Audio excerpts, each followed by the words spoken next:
Hello, respected viewers. I'm George from Ireland, and in this video I'm going to be explaining why some people like President Putin. Not me, I abominate him and have done for a long time, but it's worth knowing why he does have some genuine support in Russia and abroad. Well, we have to go back to before he took over, because he became Prime Minister in I think it was August 1999. So the Soviet Union had been dissolved in December 1991, and the Russian Federation was teetering on the brink of anarchy. It was close to collapse. People thought that Russia might be a failed state. There was a social implosion. The economy had been free fall in the early 90s. The economy had been going wrong since the early 1980s and getting worse and worse and worse until about 1997, when it began to round the corner. So they thought that when they democratized in the early 90s, when they privatized, maybe there'd be prosperity, and there was prosperity for a microscopically small segment of the population, who are mostly the same KGB goons who've been terrorizing them for 74 years, but not for the average person. The basics of life are no longer guaranteed. You're no longer guaranteed a job, just enough to eat, adequate clothing, heating free of charge, no water, no electricity bills, and whatever, cheap public transport, education free up to PhD level, free healthcare. All that was gone. People had to seek a job for the first time in their lives. Some people became unemployed. Even if you had a job, you might not be paid for months. And then there's also had free media, so that people could talk freely about the problems. People were not allowed to acknowledge that there were any problems until the late 1980s. The press just didn't publish that, so people didn't realize how severe and widespread problems were. Even if those were suffering until the late 80s, thought, well, maybe it's only me, maybe it's only my region, not the whole Soviet Union. But for the first time, people could speak candidly about their suffering.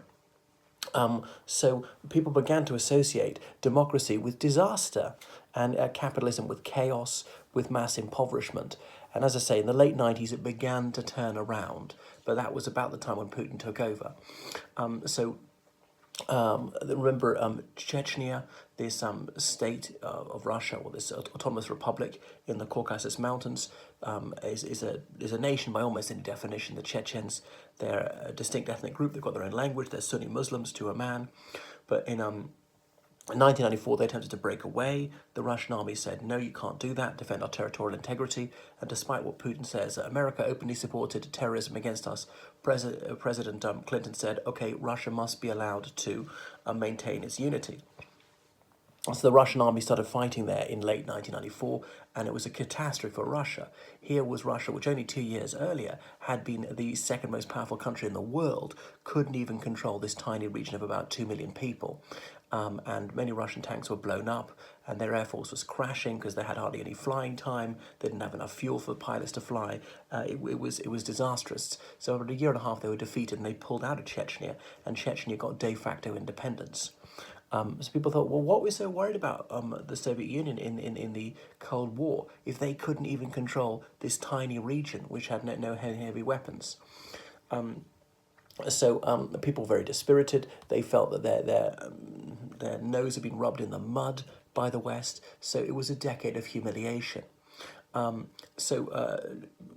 came in 1999. He immediately organized those apartment block bombings. Apartment blocks in several Russian cities were blown up. Hundreds of Russian civilians were murdered. He then blamed it on the Chechen separatists. Now, the Chechen separatists had often deliberately targeted civilians, and when they willfully killed civilians, they always cheerfully bragged about it. But on this occasion, the entire said, no, we didn't do that, because we had everything we want in 1999. Why on earth would we do this? So something so incredibly provocative, but Putin had prepared and used it for an all-out attack on Chechnya, and they managed to take Grozny, the capital of Chechnya, and saying everyone's got to get out of Grozny by a certain date or be treated as a terrorist. And those who got out, the men were all arrested, severely tortured on suspicion of being terrorists. So his forces deliberately killed a few thousand civilians. And I know, not just collateral damage, like knowing they were civilians. Suspects, any military-age males, tortured and usually killed. But he did manage to regain control of Chechnya, but there was a conflict for a few years. But he appeals to nostalgia for the Soviet Union, and he reconquered Chechnya, so that appeals to some people. And the economy started picking up. It was just good luck with him that it had finally turned the corner in 1997. I know they had an economic crash in 98, just before he became Prime Minister. That ailing alcoholic Yeltsin, he retired slightly early in December 19 1999, New Year's Eve, Yeltsin stood down. Putin was prime minister, became acting president at the same time, onto the presidential elections in May. He'd been really a complete unknown in the KGB, an assistant to Mayor Sobchak of St. Petersburg in the 90s. And then he'd been finally made head of the FSB, as in Federalная служба безопасности, the Federal Security Service. Arisen from relative obscurity to be prime minister and then to be president. And even his background is a bit enigmatic. Before his grandparents, no one is recorded as ever having the surname Putin. And he has a curious pedigree, as in his grandfather had been a chef to the last Tsar, and then indeed Lenin and Stalin. So they'd lived in St. Petersburg for some time. So things started to go right under him. Oil prices were rising. There was prosperity. And he finally managed to crack down on the oligarchs. A few missteps at the beginning. You might remember August 2000, the submarine Kursk sank, and he mishandled that situation. He misread the public mood, and he continued with his holiday, and there was a huge outcry, and Russia still had a very free media at the time, so he had to back down, but he vowed never to be embarrassed again. He was going to crack down on the media, and gradually started shutting down more and more independent media outlets, going on to this day. Like the last one, Dozhd, is there. Novaya Gazeta is still publishing, but they won't report the war in Ukraine. They're not even allowed to call it a war, and they're not willing to print lies straight from the Russian Ministry of Defense. But under Putin, people started to be paid on time. He increased the pensions and so on. The pensions were just laughable in the late 90s. It was an absolute pittance. People couldn't live on that. So there started to be prosperity, and not just for the billionaire class, trickle down to the upper middle class, a little middle class, the working class. I mean, everyone was a bit better off. 20% of Russians live under the official poverty line today. In reality, it's higher. But even they are not as desperately poor and not as dying of starvation as they would have been in the 90s, some of them. The Olympics gone quite well. Obviously, the state-managed doping system. So Olympic glory, the one field in which they could defeat the United States sometimes. So bringing home the gold medals. And he's someone who's going to stick it to the West. He appeals to popular bigotry, homophobia, and so on. He's managed to make peace in Chechnya. He said Russia does not negotiate with terrorists. She destroys them. Nevertheless, he took Kadyrov, his former arch enemy, and put him in charge of Chechnya. So he became poacher turned gamekeeper. And always saying Chechens were Islamist extremists.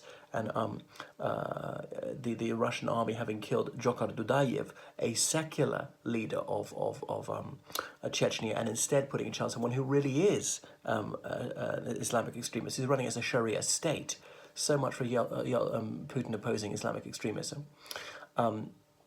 So anyone who can keep order in Chechnya is acceptable to him. He doesn't care if there are no human rights. He doesn't care if there are no women's rights or the police are murdering gays there and things like that. So under Putin, tolerable living standards came in, and the infrastructure began to improve, and there was no longer such outrageous corruption. The police are no longer shaking people down for bribes. They may start doing it again because he's not going to be able to pay them quite soon. And they cleaned the place up in every sense. They repaired things. People started to obey the traffic laws. So life did get better in just about every way. Attacked Georgia. Some people thought that was a good thing. Obviously, the seizure of Crimea in 2014, that was genuinely popular as a region to which Russia had a fairly strong historic claim. Luhansk and Donbass. Intervening in Syria. That was military glory for some people, but that has dragged on quite a long while, been a little bit expensive. So, as Ramsay MacDonald said, no war is at first unpopular. So people are becoming a little bit disillusioned with that. And I know in the 90s, Moscow could scarcely control the country. I know a guy who's a very senior economist who went to Vladivostok in the Russian Far East, the invitation of the Russian government, and he had a letter from the Russian government to the effect of, this man is an esteemed guest of ours, so please accord him every possible courtesy and cooperation. And when he's checking in for the flight, they say, and you're going to have to pay extra money for your suitcase. This is in the 90s and they didn't have it. He said, no, I've got my ticket, I'm allowed this, I don't have to pay extra. He said, you have to pay extra, you won't get that suitcase. And he did show this letter saying, this man is an honoured guest of the government, so please be very helpful to him. And they said, well, that counts in Moscow, but that doesn't count in Vladivostok. So the Russian government couldn't control the outlying regions. But he's changed all that, Putin. Most regional governors are appointed by him. They are not elected by the local people. So he's rigging elections increasingly frequently. He's a control freak, but he might be losing control. He's began to propagandize more, and the state media are really all his cheerleaders. Almost all state media outlets are directly or indirectly owned by the state. There was some prosperity, hugely beefing up the armed forces. Dr. Liam Fox, a British politician, has been warning about that since 2008, and partly because Russia can afford to, has got more money, soldiers being paid on time, being fed on time, but there are problems with their food being out of date, but I'll come on to that in another video, appealing to pride in the Second World War victory, and obviously trying to, the narrative is that any Russian conflict, Russians are, it's just like the Second World War, therefore it's a fight with absolutely no holds barred, this is a war of national survival, and the enemies are Nazis. I know it's ludicrous, but you get Western politicians who their foreign enemy is always the new Hitler. And just because our country was right in the Second World War, we're definitely right in this one, and this war is unavoidable. So, appealing to a sense of grandeur, also nostalgia for the Tsars. I know that's it's complete doublethink. You're both a Bolshevik and you're a Tsarist, even though these two were deadly enemies. What he's definitely against is democracy. Is 1917 or the 90s, when they had free expression, when they had fair elections. You think that is dreadful. So, and then he's banned any proper opposition parties. They're only parties which are all shades of the same colour, which are all his fan club. The United Russia Party, which he used to be a member of, he resigned from a few years ago. He's above the fray. The Liberal Democrats, A Just Russia, and the Communists. Now, the Communist Party will field a presidential candidate against him, I suppose, for the sake of appearances. There's a two-round system in Russian presidential elections, but Putin always wins the first round by about 80%. There are actually several communist parties, but his favoured one, led by Gennady Zyuganov, is there. So Putin has surrounded himself with these siloviki, these securocrats, and they're kind of second-raters in the KGB. They've hardly ever lived abroad. They don't speak foreign languages or anything like that. And they're millionaires through him, not billionaires like the oligarchs. The clever guys in the KGB and the SVR, they got out in the 90s. They went into business. They spoke foreign languages. They had contacts. They knew what they were doing, and they made fortunes. And it's the second-raters who are Putin's sort of friends, which is why Putin didn't do that, and was employed by the KGB only part-time in the early 90s.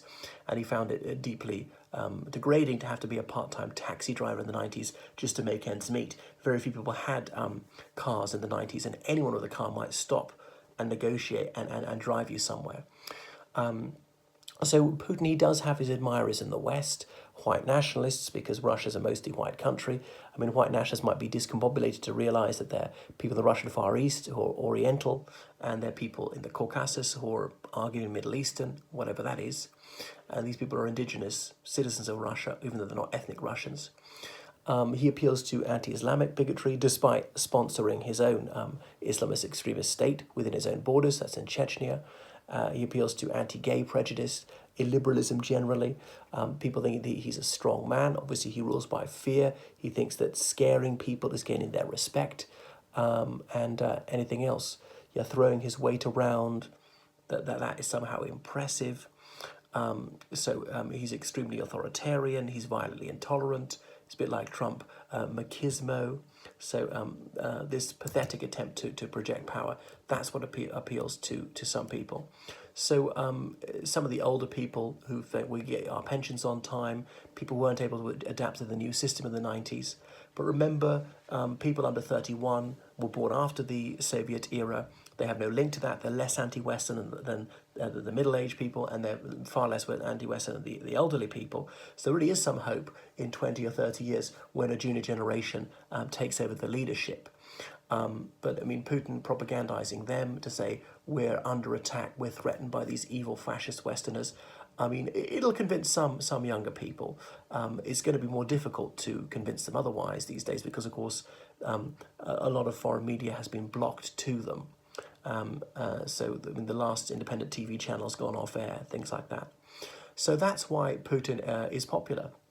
Now, I loathe Putin, and I thought he had to be given a chance in the early days. I knew he'd degrade democracy, but Russia needed some order. The place was so chaotic, was so dysfunctional.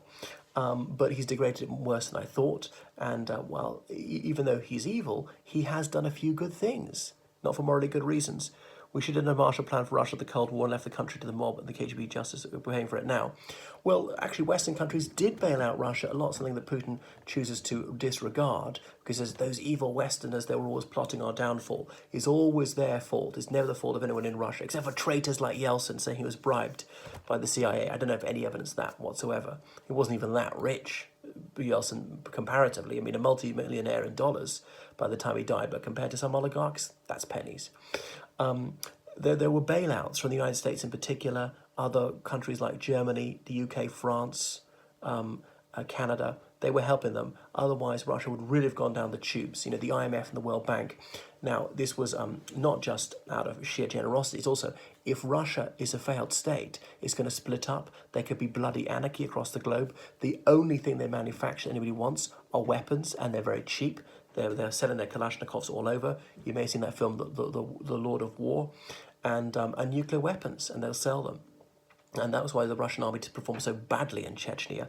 They've been selling fuel, selling ammunition, selling anything, not paying the soldiers, not feeding the soldiers, and that's why it was so chaotic. Although it's actually not that much better today in Ukraine. But I'll speak about that in another video. Thanks for watching. Bye.